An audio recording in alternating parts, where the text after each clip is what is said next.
3 दिनों की लंबी छुट्टियां सुमिता को 3 युगों के समान लग रही थी। पहला दिन घर के काम काज में निकल गया।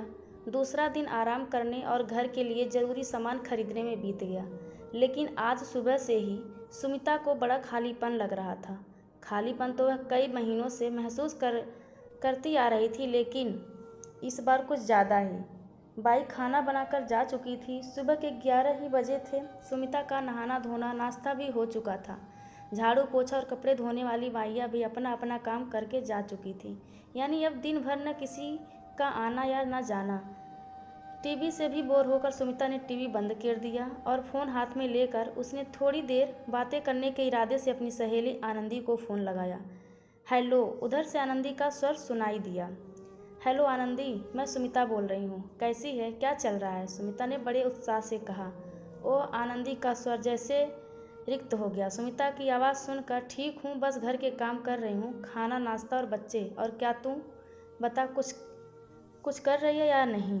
बोल रही थी, सोचा तुझसे बात कर लूँ। चलना, दोपहर में पिक्चर देखने चलते हैं, सुमिता उत्साह से बोली। नहीं यार, आज रिंकू की तबीयत कुछ ठीक नहीं लग रही है, मैं नहीं जा पाऊँगी। चल अच्छा, फ़ोन रखती हूँ, मैं घर में ढेर सारे काम हैं। पिक्चर देखने का मन तो मेरा भी कर रहा है, पर क्या करूँ, पति और बच्चों के ढेर सारे काम और फरमाइशें होती हैं। कहकर आनंदी ने फ़ोन रख दिया। सुमिता से उसने और कुछ नहीं कहा, लेकिन फ़ोन डिस्कनेक्ट होने से पहले सुमिता ने आनंदी की बात स्पष्ट रूप से सुन ली थी, जो उसने शायद अपने पति से बोली होगी। इस सुमिता के पास घर गृहस्थी का कोई काम तो है नहीं, दूसरों को भी अपनी तरह फुर्सतिया समझती है। बोलते समय स्वर की खींच साफ महसूस हो रही थी। फिर शिल्पा का भी वही रवैया, उसके बाद रश्मि का भी। यानी सुमिता से बात करने के लिए न तो किसी के भी पास फुर्सत और न ही दिलचस्पी। सब की सब आजकल उससे कतराने लगी हैं, जबकि ये तीनों तो किसी ज़माने में उसके सबसे करीब हुआ करती थी। एक गहरी सांस भरकर सुमिता ने फ़ोन टेबल पर रख दिया। अब किसी और को फ़ोन करने की उसकी इच्छा नहीं हुई। वह उठकर गैलरी में आ गई। नीचे की लॉन बिल्डिंग के बच्चे खेल रहे थे। न जाने क्यों उसके मन में एक हुक सी उठी और आंखें भर आई। किसी के शब्द कानों में गूंजने लगे थे। तुम भी अपने माता पिता की इकलौती संतान हो सुमिता, और मैं भी। हम दोनों अकेलेपन का दर्द समझते हैं, इसीलिए मैंने तय किया है कि हम ढेर सारे बच्चे पैदा करेंगे, ताकि हमारे बच्चों को कभी अकेलापन महसूस ना हो। समीर हंसते हुए अक्सर सुमिता को छेड़ता रहता था। बच्चों को अकेलापन का दर्द महसूस न हो की चिंता करने वाले समीर की खुद की ही जिंदगी को अकेला करके सोनेपन की गर्त में धकेल आई थी सुमिता। लेकिन तब कहाँ सब सोच पाई थी, वह एक दिन खुद इतनी अकेली होकर रह जाएगी, उसे पता नहीं था।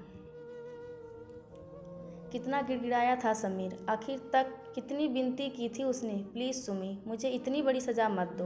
मैं मानता हूँ मुझसे गलतियाँ हो गई हैं, लेकिन मुझे एक मौका तो दे दो, एक आखिरी मौका। मैं पूरी कोशिश करूँगा कि तुम्हें अब से शिकायत का कोई मौका न मिले।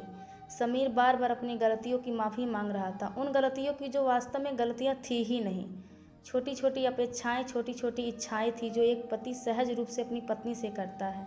जैसे उसकी शर्ट का बटन लगा दिया जाए, बुखार से तपते और दुखते उसके माथे को पत्नी प्यार से सहला दे, कभी मन होने पर उसकी पसंद की कोई चीज़ बना दे और खिला दे अपने हाथों से।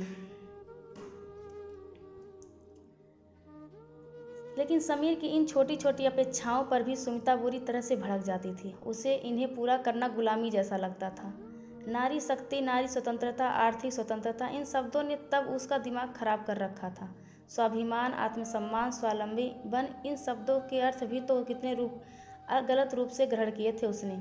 दिलो दिमाग में उसने अपने चढ़ा लिया था। मल्टीनेशनल कंपनी में अपनी बुद्धि के और कार्यकुशलता के बल पर सफलता हासिल की थी सुमिता ने। फिर एक के बाद एक सीढ़ियाँ चढ़ती सुमिता पैसे और पद की चकाचौंध में इतनी अंधी हो गई कि आत्मसम्मान और अहंकार में फर्क करना ही भूल गई। आत्मसम्मान के नाम पर उसका अहंकार दिन पर दिन बढ़ता गया कि वह बात बात में समीर की अवहेलना करने लगी।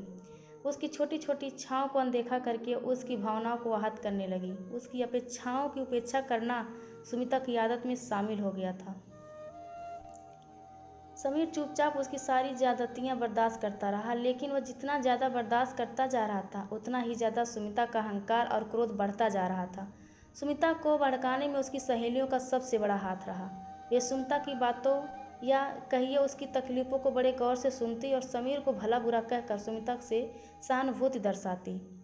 इन्हीं सहेलियों ने उसे समीर से तलाक लेने के लिए उकसाया। तब यही सहेलियाँ सुमिता को अपनी सबसे बड़ी हित चिंतक लगी थी।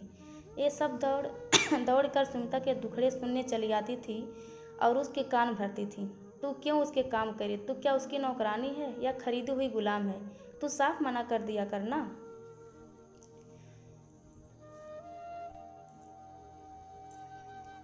एक दिन जब समीर ने बाजार से ताज़ा टिंडे लाकर अपने हाथ के मसाले वाले भरवा टिंडे बनाने का अनुरोध किया तो सुमिता बुरी तरह बिफर गई कि वह अभी ऑफिस से थकी हुई आई है और समीर उससे चूल्हे चौके का काम करने को कह रहा है। उस दिन सुमिता ने न सिर्फ समीर को बहुत कुछ उल्टा सीधा कहा बल्कि साफ साफ यह भी कह दिया कि अब और अधिक उसकी गुलामी नहीं करेगी। आखिर वह भी इंसान है, कोई खरीदी हुई बांदी नहीं है कि जब तक सिर झुकाकर उसका हुक्म बजाती रहे। उसे इस गुलामी से छुटकारा चाहिए। समीर सन्नसा रह गया था। एक छोटी सी बात इतना बड़ा मुद्दा बनेगी यह तो उसने सपने में भी नहीं सोचा था। इसके बाद वह बराबर माफ़ी मांगता रहा पर सुमिता न मानी। आखिर में सुमिता की खुशी के लिए उसने अपने आंसू पीकर तलाक के कागजों पर दस्तखत करके उसे मुक्त कर दिया। पर सुमिता क्या सचमुच मुक्त हो पाई? समीर के साथ जिस बंधन में बंध कर वह रह रही थी उस बंधन में वह सबसे अधिक आज़ाद, स्वच्छ और अपनी मर्जी की मालिक थी। समीर के बंधन में जो सुरक्षा थी उस सुरक्षा ने उसे समाज के सिर ऊंचा करके चलने की एक गौरवमयी आज़ादी दे रखी थी। तब उसके चारों ओर समीर के नाम का एक अद्भुत सुरक्षा कवच था जो लोगों की लोलुप और कुतुष्ट दृष्टि को उसके पास तक भटकने नहीं देता था। तब उसने सुरक्षा कवच को पैरों की बेड़ी समझा था, उसकी अवहेलना की थी, लेकिन आज सुमिता को एहसास हो रहा है उसी बेड़ी ने उसके पैरों को स्वतंत्रता से चलना बल्कि दौड़ना सिखाया था। समीर से अलग होने की खबर फैलते ही लोगों की उसके प्रति दृष्टि ही बदल गई थी। औरतें उससे ऐसे दूर भागने लगी थी जैसे वह कोई जंगली जानवर हो और पुरुष के आसपास मंडराने के बहाने ढूंढते रहते। दो चार लोगों ने तो वक्त बेवक्त उसके घर पर भी आने की कोशिश भी की। वह तो समय रहते ही सुमिता को उनका इरादा समझ में आ गया, नहीं तो अब तो बाजार या कहीं भी जाते जाते सुमिता को एक अजीब सा डर, असुरक्षा तथा संकोच हर समय उसे लगा रहता था। जबकि समीर के साथ रहते हुए उसे कभी कहीं भी आने जाने में किसी भी तरह का डर नहीं लगा था। वह पुरुषों से भी कितना खुलकर हंसी मजाक कर लेती थी, घंटों गप्पे मारती थी, पर न तो कभी सुमिता को कोई झिझक हुई और न ही साथी पुरुषों को ही। पर अब भी किसी भी परिचित पुरुष से बातें करते हुए वह अंदर से घबराहट महसूस करती है। हंसी मजाक तो दूर, परिचित औरतें खुद भी अपने पतियों को सुमिता से दूर रखने का भरसक प्रयत्न करने लगी हैं। भारती के पति विशाल से सुमिता पहले कितनी बातें, कितनी हंसी ठिठोली करती थी। चारों जने अक्सर साथ ही में फिल्म देखने, घूमने फिरने और रेस्टोरेंट में साथ साथ लंच या डिनर करने जाते थे। लेकिन सुमिता के तलाक के बाद एक दिन आरती ने अकेले में स्पष्ट शब्दों में कह दिया, अच्छा होगा तुम मेरे पति विशाल से दूर ही रहो। अपना तो घर तोड़ ही चुकी हो, अब मेरा घर तोड़ने की कोशिश मत करो। सुमिता स्तब्ध रह गई। इसके पहले तो आरती ने कभी इस तरह से बात नहीं की थी। आज क्या एक अकेली औरत द्वारा अपने पति को फंसा लिए जाने का कारण है उस पर हावी हो गया। आरती ने तो पूरी तरह से उससे संबंध खत्म कर लिए। आनंदी, रश्मि, शिल्पी का रवैया भी दिन पर दिन रूखा होता जा रहा है। वे भी अब उससे कन्नी काटने लगी हैं। उन्होंने पहले की तरह अपनी शादी या बच्चों की सालगिरह पर सुमिता को बुलावा देना बंद कर दिया। कहा तो यही चारों जवाब सुमिता को घेरे रहती थी। सुमिता को पता ही नहीं चला कि कब से उसकी आंखों से आंसू बह रहे थे। 4 साल तलाक लिए। शुरू के साल भर तो उसे लगा था कि जैसे वह कैद से आज़ाद हो गई, अब वह अपनी मर्जी से रहेगी। पर फिर 1.5-2 साल होते होते वह अकेली पड़ने लगी। न कोई हंसने बोलने वाला, न साथ देने वाला। सारी सहेलियां अपने पति बच्चों में व्यस्त होती गईं और सुमिता अकेली पड़ती गई।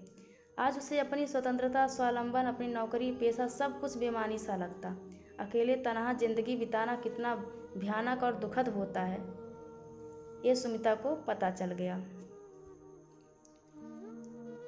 लोगों के भरे पूरे परिवार वाला घर देखकर सुमिता का अकेलेपन का एहसास और भी अधिक बढ़ जाता और वह अवसादग्रस्त सी हो जाती। अपनी पढ़ाई का उपयोग उसने कितनी गलत दिशा में किया।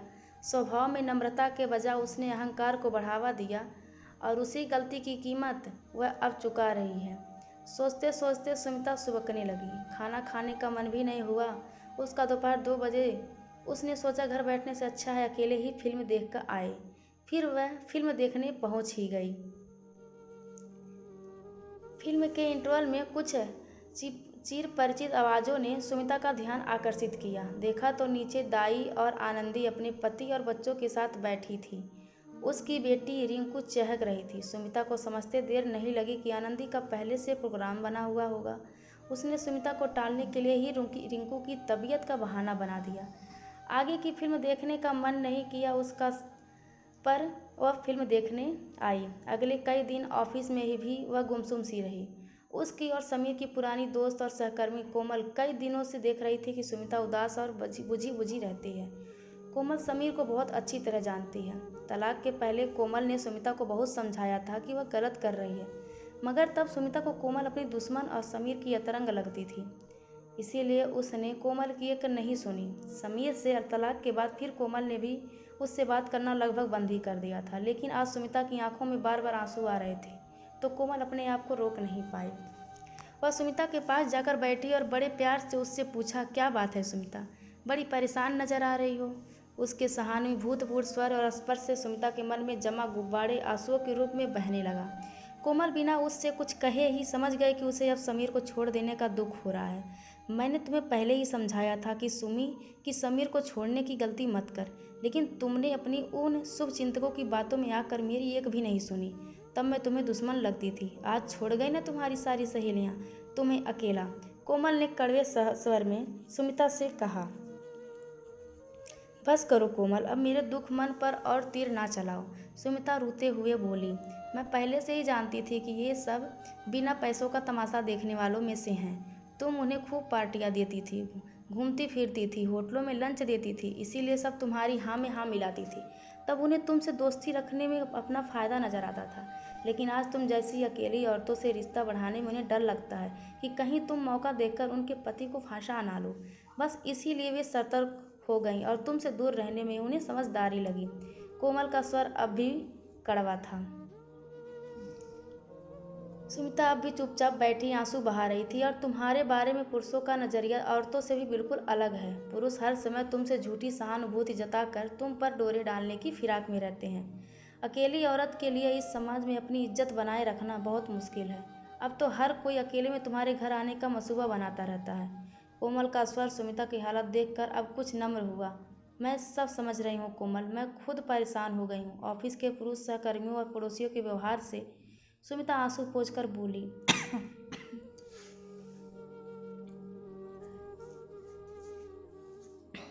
तुमने समीर से सामंजस्य बिठाने का जरा सा भी प्रयास नहीं किया, थोड़ा सा भी धीरज नहीं रखा साथ चलने के लिए। अपने अहंकार पर अड़ी रही। समीर को समझाने का जरा सा भी प्रयास नहीं किया। तूने पति पत्नी के रिश्ते को मजाक समझा, कोमल ने कठोर स्वर में कहा। फिर सुमिता के कंधे पर हाथ रखकर अपने नाम के अनुरूप कोमल स्वर में बोलिया, समीर तुझसे सच्चा प्यार करता था, तभी 4 साल से अकेला है। उसने दूसरा विवाह भी नहीं किया। वह आज भी तेरा इंतजार कर रहा है। कल मैं और केशव उसके घर गए थे। देखकर मेरा तो दिल सच में भर आया। समीर ने डाइनिंग टेबल पर अपने साथ एक थाली तेरे लिए भी लगाई थी। वह आज भी अपने परिवार के रूप में बस तेरी ही कल्पना करता है और उसे आज भी तेरा इंतजार ही है, बल्कि तेरे आने का विश्वास भी है। इससे पहले कि वह मजबूर होकर दूसरी शादी कर ले, उससे समझौता कर ले, वरना उम्र भर पछताती रहेगी। उसके प्यार को देख छोटी मोटी बातों को नज़रअंदाज कर दे। हम यही गलती करते हैं कि प्यार को नज़रअंदाज करके छोटी मोटी गलतियों को पकड़ कर बैठ जाते हैं और अपना रिश्ता अपना घर तोड़ लेते हैं। पर ये नहीं सोचते कि घर के साथ साथ हम स्वयं भी टूट जाते हैं। एक गहरी सांस लेकर कोमल चुप हो गई और सुमिता की प्रतिक्रिया जानने के लिए उसके चेहरे की ओर देखने लगी। समीर मुझे माफ़ करेगा क्या? सुमिता उसकी प्रतिक्रिया जानने के लिए उसके चेहरे की ओर देखने लगी। समीर के प्यार पर शक मत कर सुमी, तू सच बता, समीर के साथ गुजारे हुए 3 सालों में तू ज़्यादा खुश थी या उससे अलग होने के बाद 4 सालों में तू ज़्यादा खुश रही है? कोमल ने सुमिता से सवाल पूछा, जिसका जवाब उसके चेहरे की मायूसी ने दे ही दिया। लौट जा सुमी, लौट जा, इससे पहले कि ज़िंदगी के सारे रास्ते बंद हो जाएं, अपने घर लौट जा। 4 साल के भयानक अकेलेपन की बहुत सज़ा भुगत ली तूने, अब लौट जा। दोनों समीर के मन में तुझे लेकर कोई गिला नहीं है। तू भी अपने मन में कोई पूर्वाग्रह मत रख और आज ही उसके पास चली जा। उसके घर और मन के दरवाजे आज भी तेरे लिए खुले हैं, कोमल ने कहा। घर आकर सुमिता कोमल की बातों पर गौर करती रही। सचमुच अपने अहंकार के कारण नारी शक्ति और वह स्वावलंबन के नाम पर इस अलगाव का दर्द भुगतने का कोई अर्थ नहीं है। जीवन की सार्थकता रिश्तों को जोड़ने में है, तोड़ने में नहीं। तलाक के बाद उसे यह भली भांति समझ में आ गया। स्त्री की इज्जत घर और पति की सुरक्षा देने वाली बाहों के घेरे में ही है। फिर अचानक ही सुमी समीर की बाहों में जाने के लिए मचल उठी। समीर के घर का दरवाज़ा खुला हुआ था। समीर रात में अचानक ही उसे देखकर आश्चर्यचकित रह गया। सुमी बिना कुछ बोले उसके सीने से लग गई। समीर ने उसे कसकर अपने बाहों पास में बांध लिया। दोनों देर तक आंसू बहाते रहे। मनों का मैल और 4 सालों की दूरियां आंसुओं में धुल गई। बहुत देर बाद समीर ने सुमी को अलग करते हुए कहा, मेरी तो कल छुट्टी है, पर तुम्हें तो ऑफिस जाना है ना। चलो अब सो जाओ। मैंने नौकरी छोड़ दी है समीर। सुमी ने कहा, छोड़ दी है, पर क्यों? समीर ने असर से पूछा। तुम्हारे ढेर सारे बच्चों की परवरिश करने की खातिर, सुमी ने शर्माते हुए कहा। तो समीर हंस पड़ा। फिर दोनों एक दूसरे की साथ अपनी ज़िंदगी अच्छे से गुजारने लगे।